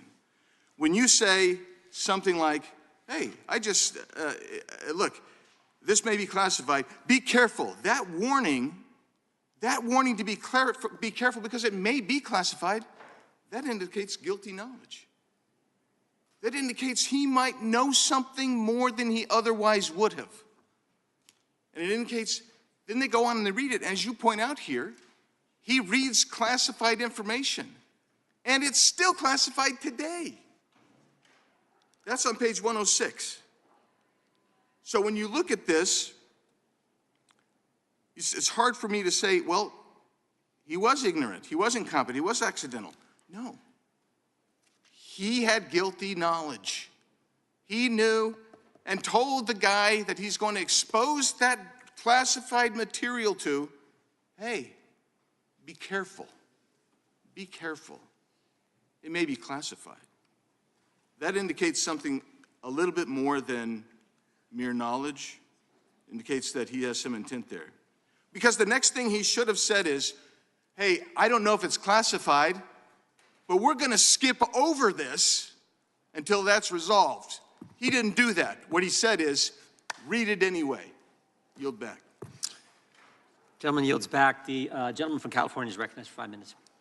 Mr. Hur, I was moved by your parents' immigrant story and how that has shaped you. And their story is a story that so many of us know through our constituents. It's the story of America. It's a story that the guy who appointed you would end if he was in charge again. It's a story that most of the folks on the other side of the aisle seek to block every day in this room, but it's a story that's persuasive.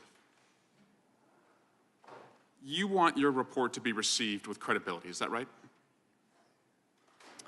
My goal was to provide a thorough explanation of my decision to the Attorney General as I was required to do. And as I said in my opening statement, I felt that I needed to show my work. And you want to be received as credible, right? That would be helpful and laudable, yes. Well, a lot has changed since 2018 for the person who appointed you, former President Trump. Since you were appointed, he was impeached for leveraging $350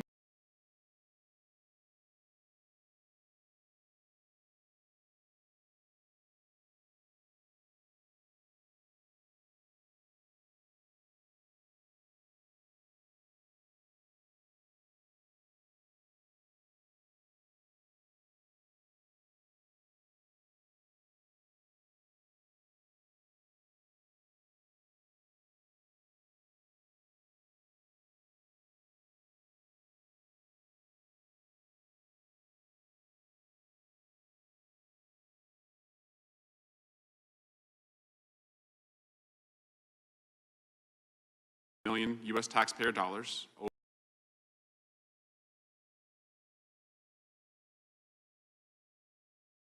I want to first see if you will pledge to not accept an appointment from Donald Trump if he is elected again as president? Congressman, I'm not here to testify Seems like an today easy about answer, what will happen in the considering future. what I just laid out. I'm here to talk about the report and the work that went into it. And But you don't want to be associated with that guy again, do you? Congressman, I'm not here to offer any opinions about what may or may not happen in the future. I'm here to talk about the work that went into the report, which I stand by. There were no limits on you as to what you could charge President Biden by the Attorney General, is that right? The decisions that I made that are reflected in the report are my own. And you did not bring any charges, is that correct? Correct. There were no limits on John Durham and his investigation of the prior administration when he was special counsel, is that right? I don't believe I have the information required to answer the question about the Durham investigation. Well, he sat in the same chair that you're sitting in. He told us that he also investigated President Biden and President Obama and did not bring any charges. President Biden sat for an interview with you over 2 days for approximately 10 hours, is that right? A little over 5 hours, Congressman. Over 2 days. Correct. You know, that's in sharp contrast to a guy who did not sit for an interview when the Mueller investigation took place, that was Donald Trump, did not sit for an interview when he was impeached in this committee room by the Judiciary Committee, did not sit for an interview when the second impeachment occurred and he was invited to sit for an interview for his role in January 6th, and did not sit for an interview in the January 6th January 6th case or the classified documents case. Chairman also has not sat for an interview in his own subpoena, but Joe Biden has. I now want to turn you to the transcript and day 1, page 47. You said to President Biden, you appear to have a photographic understanding and recall of the House. Did you say that to President Biden?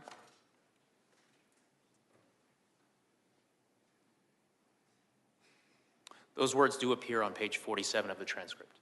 Photographic is what you said, is that right?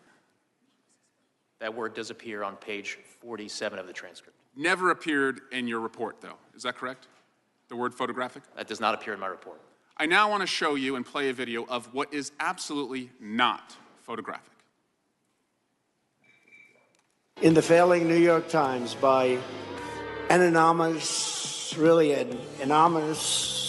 gutless coward. We are a nation that just recently heard that Saudi Arabia and Russia will repeat. I hope they now go and take a look at the oranges of the investigation. And I watch our police and our firemen down on 7-Eleven, down at the World Trade Center. And we did with Obama. We won an election that everyone said couldn't be won. This is the very definition of totalitarianism. And let me begin by wishing you a beautiful, look, you remember this? Do you remember? God bless the United States. The windmills are driving them crazy. They're driving the whales, I think, a little batty. And I went to Puerto Rico, and I met with the president of the Gentleman yields back. The chair now recognizes the gentleman from North Carolina. Thank you, Mr. Chairman. Mr. Hur, I'm way down here at the end of the dais.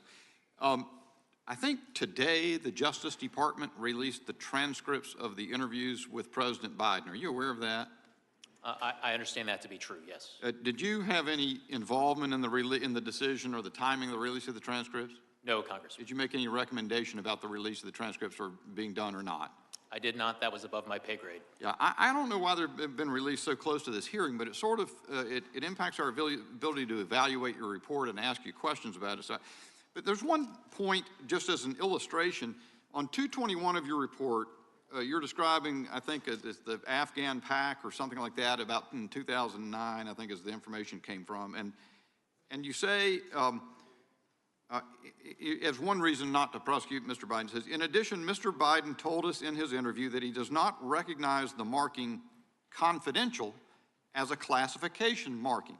To him, the marking means the document should be held in confidence, but not necessarily that it is classified. And footnote 866 is a reference, and it refers to the Biden 10-9-23 transcript at 24 and 25. Now, we have that now, but we haven't until this morning. But I just want to read from that exchange. This is on page 24, line 15. Mr. Crickbaum. So this is a typewritten document. It's got a confidential, what appears to be a stamp at the top. And the top of the document indicates it's from the American AM Embassy, Kabul. It's dated what appears to me to be November '09. The only question I have for you about this, Mr. President, is the confidential marking. Do you recognize that to be a classification marking? President Biden, no. I mean, confidential doesn't want to get around. It's not in a category, I don't think, of code word, top secret, that kind of thing, but I don't even know where it came from.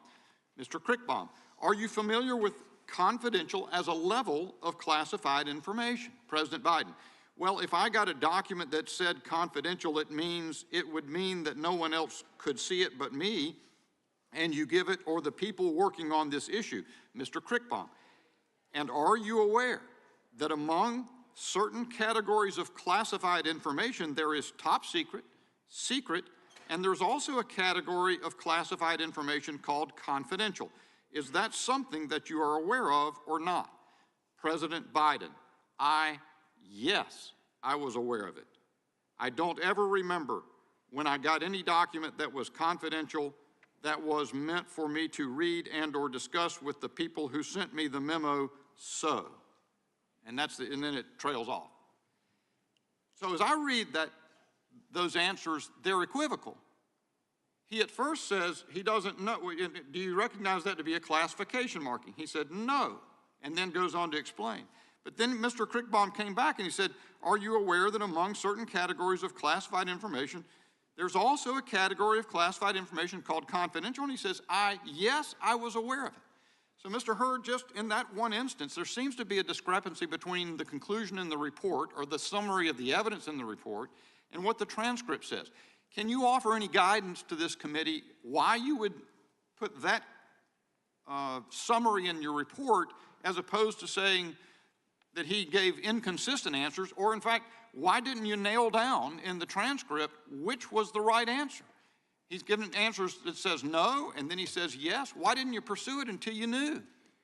Congressman, the report reflects our best efforts to summarize and characterize the evidence in the investigation, including the investigation we received from the president himself during our interview of him. But as you point out, the transcripts of the president's interview over 2 days are now available to the committee for their inspection, and the members are able to draw their own conclusions based on the transcripts that are now available to them. Well, and I appreciate your answer.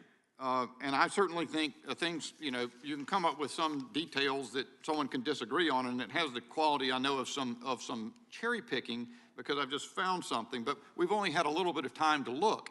I don't think it serves this process well for the Justice Department to dump these transcripts into the public right now. If they were going to be released, they should have been released at a proper time.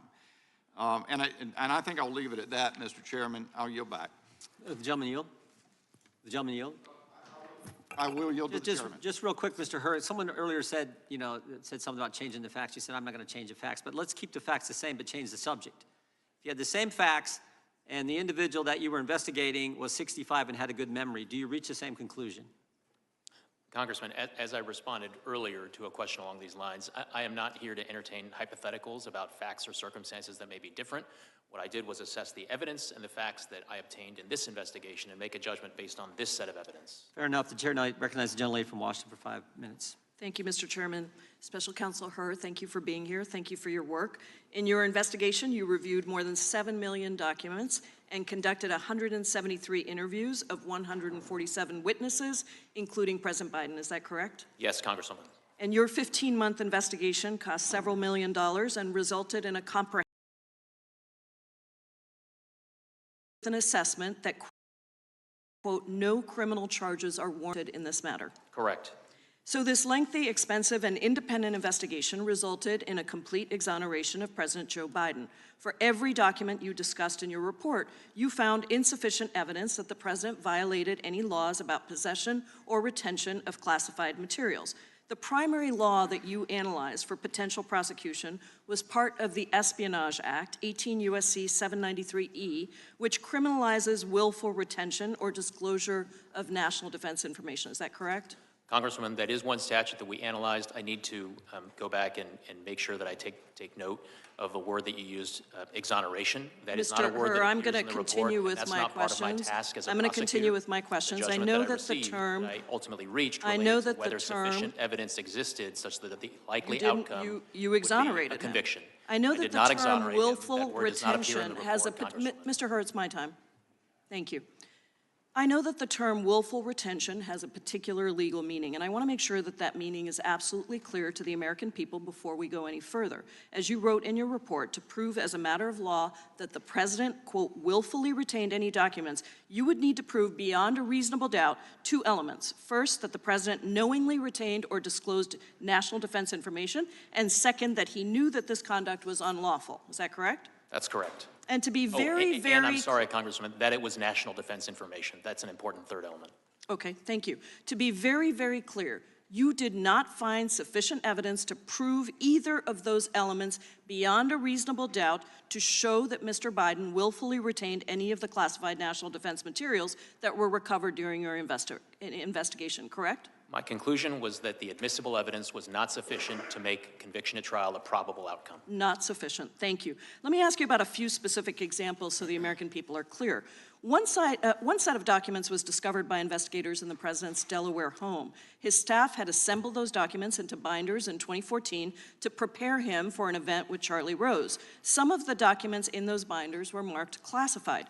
You reviewed all of the facts surrounding the classified documents in those binders, and you determined, and this is a quote from your report, these facts do not support a conclusion that Mr. Biden willfully retained the marked classified documents in these binders, correct? That language does appear in the report. You also reviewed another set of classified documents from the president's home related to the Afghanistan troop surge in 2009, and you evaluated whether the president willfully retained such documents in his Delaware home or a home that he rented in Virginia in 2017.